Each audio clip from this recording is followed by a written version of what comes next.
சிவகங்கை மக்களவை தொகுதியில தேசிய ஜனநாயக கூட்டணியின் சார்பில் போட்டியிடும் இந்திய மக்கள் கல்வி முன்னேற்ற கழகத்தின் தலைவர் தேவநாதன் யாதவ் கீழப்பூங்குடி பகுதியில பிரச்சாரத்தில் ஈடுபட்டார். அப்போது சிவகங்கை மக்களுக்கு இது கடைசி வாய்ப்பு என்றும், மீண்டும் கார்த்தி சிதம்பரத்தை தேர்ந்தெடுத்தால் சிவகங்கையை ஆண்டவனால் கூட காப்பாற்ற முடியாது என்றும் விமர்சித்தார்.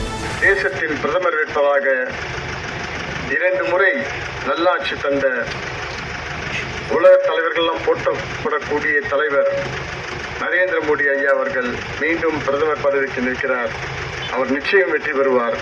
400 இடங்களுக்கு மேலாக நம்முடைய லட்சியம் வெற்றி பெற வேண்டும். அதை நோக்கி தமிழகத்தில் 39 பாராளுமன்றங்களை நாம் ஜெயித்தாக வேண்டும். குறிப்பாக சிவகங்கை பாராளுமன்றத்தில் தொகுதியை காப்பாற்றுவதற்காக, இந்த தொகுதியை வாழ்வதற்கு தகுதியற்ற தொகுதியாக மாற்றியுள்ள சிதம்பரத்துக்கு எதிர்த்து இந்த தொகுதியை வெற்றி பெற வேண்டும் என்று நாங்கள் இங்கே வந்துள்ளோம். கடந்த 40 ஆண்டு காலம் சிவகங்கை பாராளுமன்ற மக்கள் மீண்டும் மீண்டும் மீண்டும் வாய்ப்பு கொடுத்தார்கள் சிதம்பரத்திற்கு. ஆனால் அவர் சளைக்காமல் அவரும் நம்முடைய தொகுதிக்கு துரோகம் மேல் துரோகம் செய்து தொகுதியை வாழக்கூட தகுதி இல்லாத தொகுதியாக மாற்றியிருக்கிறார்.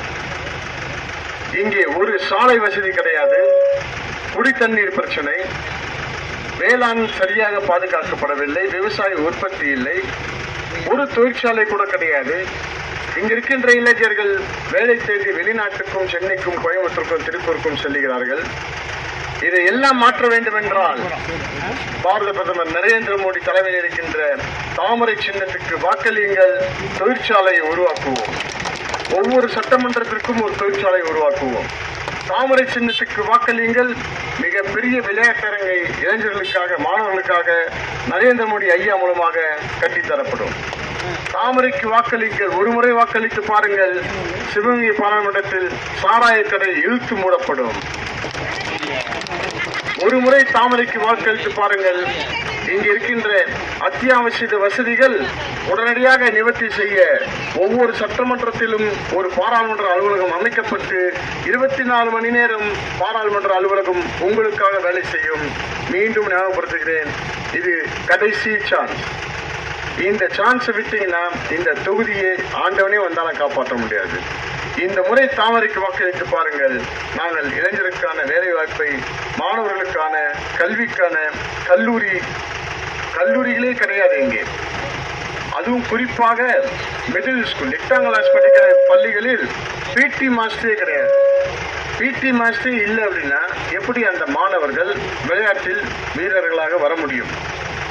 ஆனால் அண்டர் 10, அதாவது 13 வயதுக்கு குறைந்த குழந்தைகளுக்கு மாவட்ட அளவில், மாநில அளவில், மத்திய அளவில், உலக அளவில் போட்டிகள் இருக்கின்றன.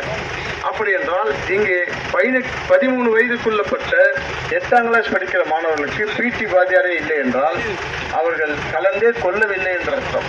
இங்க இருக்கின்ற சிவகங்கை பாராளுமன்ற தொகுதியில் இருக்கின்ற மாணவர்களுக்கு அந்த வாய்ப்பு முழுவதும் மறுக்கப்பட்டிருக்கிறது. மறுக்கப்பட்ட வாய்ப்புகளை மீண்டும் வென்றெடுக்க 40 ஆண்டு காலம் அடிமைத்தனத்திலிருந்து விடுதலை அடைய தாமரைக்கு வாக்களியுங்கள், சாராய கடை மூடுகிறோம், தாமரைக்கு வாக்களியுங்கள், தொழிற்சாலைகள் ஆரம்பித்து மிகப்பெரிய வேலை வாய்ப்பை கொண்டு வரும் என்று கூறி வாய்ப்புக்கு நன்றி கூறி விடைபெறுகிறேன்.